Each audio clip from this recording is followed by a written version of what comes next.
È finito nei guai con la grave accusa di revenge porn per essersi prestato, secondo l'accusa, a pubblicare su un profilo Instagram creato e gestito da lui un frame di un video hard in cui compaiono due persone ritratte a compiere atti sessuali nell'ambito di un cosiddetto festino con la partecipazione di altre persone. I fatti si riferiscono al 2022 e sono avvenuti in Piemonte. Il content creator friulano, residente in un comune della Bassa, avrebbe pubblicato l'immagine su richiesta di due sorelle piemontesi con lo scopo di queste ultime di screditare l'ex marito di una e cognato dell'altra, che nel video compare con la nuova compagna, peraltro anche lei una content creator abbastanza nota.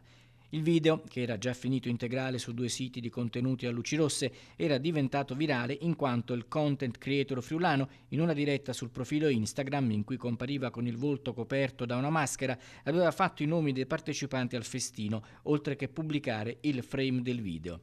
Il friulano di 48 anni e le due sorelle di 59 e 56 sono stati trascinati in tribunale ed oggi sono comparsi davanti al giudice del Tribunale di Udine Roberto Pecide. Al termine della requisitoria, il pubblico ministero Maria Caterina Pace aveva chiesto la pena di 3 anni a testa di reclusione. Il giudice ha ridotto a 2 anni la pena detentiva più 9.000 euro di multa. Le parti offese si sono costituite parte civile.